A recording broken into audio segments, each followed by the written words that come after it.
40대가 된 직장인이 후회하지 않으려면 해야 할 단 한 가지는 뭘까요? 그건 내가 일하는 직장 외에 현금 흐름이 나는 구조를 만들어내는 것입니다. 이미 만들어졌거나 아니면 최소한 만들어낼 수 있는 방법을 찾아내서 아주 가까운 미래에 내가 다니는 직장 외에 그 어디인가에서 추가로 현금 흐름을 발생하게 하는 것이에요. 몇몇 분은 그게 후회하지 않을 단 한 가지라고 하실지 모르겠습니다. 저는 부동산 투자 스터디를 하고 있는데 하다 보면 대기업 직장에서부터 중소기업 직장인, 사업가, 자영업자, 그리고 건축사나 의사와 같이 전문직 등 정말 다양한 직업을 가진 분들과 또 나이는 30에서 60대까지 다양한 연령대의 멤버님을 만나게 되고 투자 토론을 하게 돼요. 그 중에서 40대 직장인분이 많은 편이신데 스터디가 끝난 후에 멤버님들과 직장 이야기를 하거나 또 제 주위에 40대를 넘어선 직장인 친구들의 이야기를 많이 듣게 됩니다. 물론 제가 접하는 40대 직장인의 표본이 적긴 해요. 그리고 부동산 투자를 적극적으로 하시는 분들이 비교적 많은 것은 사실입니다.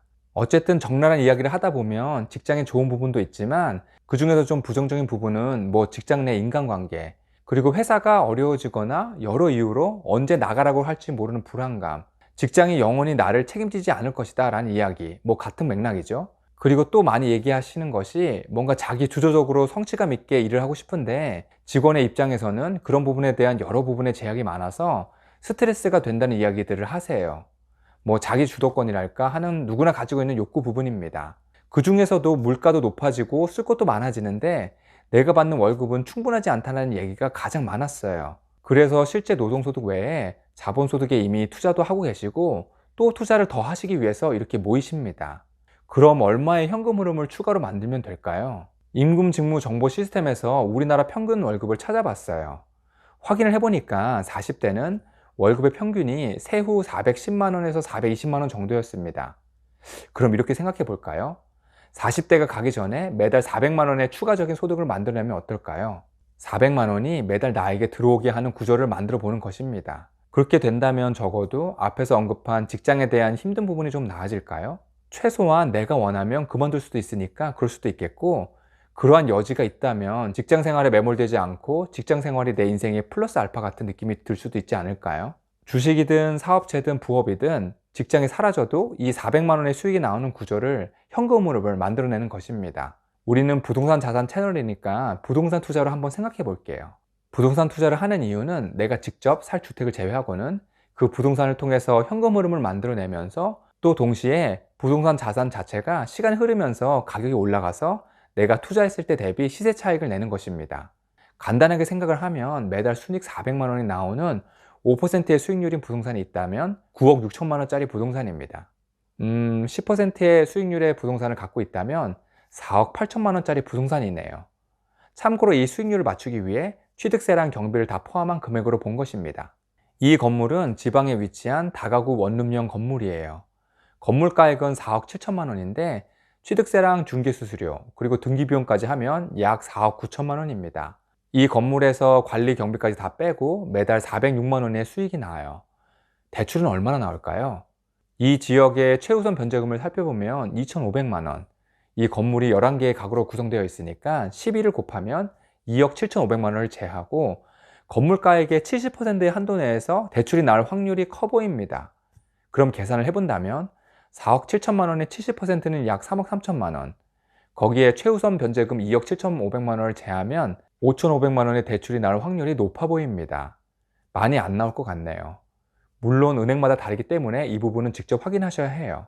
그럼 계속 계산해 볼까요? 4억 9천만 원에서 보증금 600만 원을 빼고 대출금 5,500만 원을 뺀다면 4억 2,900만 원의 현금이 필요하겠네요.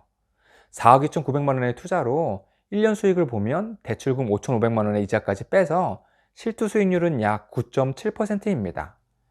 내가 4억 원의 현금이 있다면 한 달에 한 번 정도 지방에 가서 부동산을 점검하는 수고를 할 수 있다면 400만 원 정도의 현금 흐름을 만들어낼 수 있어요. 보시다시피 관리비를 경비 부분에 넣은 것 같이 평소에는 관리를 맡기는 방법입니다. 참고로 지방의 건물은 건물의 가격이 많이 오르지 않는 단점이 있어요.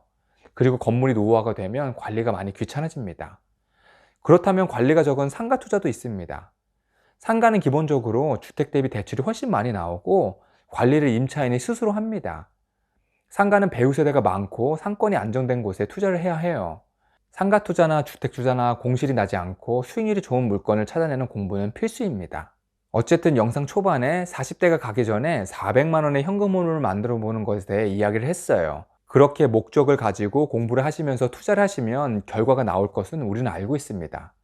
우리가 그렇게 살아왔잖아요. 대학교에 들어가는 목표를 가지고 공부를 해서 그것을 이루었거나 내가 지금 다니는 직장에 들어오고자 준비를 하고 도전을 해서 이렇게 직장 생활을 하고 있습니다. 월급 외에 현금 흐름을 만들어내는 것도 마찬가지예요. 목표로 40대까지 내가 버는 월급 수준의 현금 흐름을 만들어내겠다 하고 필요한 공부와 돈을 모으는 거예요. 사실 직장인은 이미 내가 지금 다니고 있는 직장을 통해서 현금 흐름을 내고 있어요. 만약에 내가 500만 원을 벌고 200만 원을 저축할 수 있다고 가정을 해볼게요. 5%의 이율로 본다면 약 4.8억 원의 원금에 대한 이율이고 6%로 본다면 4억 원에 대한 이율입니다. 작은 돈이 아니에요. 투자자로 방향을 맞춘다면 근로소득에 정말 큰 장점이 보여요. 그러한 가치를 발견하면 나의 직장 생활도 조금 달라 보일 수 있지 않을까요? 아까 400만 원의 현금 흐름을 내는 원룸을 다시 한번 생각해 봅시다. 혹시 신용대출을 더 받을 수 있는 경우라면 4억 2,900만 원에서 3억 5천만 원의 실투자로 줄일 수 있어요. 물론 8천만 원 정도의 신용대출의 이자 30에서 40만 원 정도는 더 들지만 200만 원의 저축 가용액에서 빼면 됩니다. 직장이 있어야 신용대출도 나옵니다. 만약 이러한 부동산이 경매로 나와서 5천만 원을 싸게 살 수 있어서 3억 원이 된다면 나의 실투금 더 줄게 됩니다. 그리고 이 부동산이 물가 상승률 정도의 3% 정도만 올라준다면 5년 후에는 5억 4,400만 원으로 처음 4억 7천만 원 대비해서 7천만 원이 더 올라 있어요. 그리고 이러한 투자를 반복할 수 있다면 직장 외에 다른 현금 흐름을 만들어낼 수 있습니다. 이렇게 자산에서 현금 흐름을 만들어내는 것은 부동산 외에 배당을 받는 주식이나 ETF 같은 금융상품도 있습니다. 그리고 우리 채널과 같이 부동산 자산으로 돈을 버는 방법도 있고요. 이렇게 좋은 현금 흐름을 내는 자산에 투자를 해서 내가 직장에 꼭 얽매이지 않아도 주도적으로 경제적 자유를 얻어가는 노력과 공부와 투자를 하시길 바랍니다. 자본주의 사회를 살아가는 우리들에게는 자산에 대한 이해와 현금 흐름, 그리고 필연적인 인플레이션에 대한 이해는 중요한 부분이니까 용기를 내셔서 꼭 현금 흐름을 정복하시길 바랍니다. 감사합니다. 비비언이었습니다. 조금이라도 도움이 되셨나요? 구독과 좋아요는 다음 영상을 만드는 것에 큰 도움이 됩니다. 지속해서 좋은 영상 올려드리겠습니다. 감사합니다.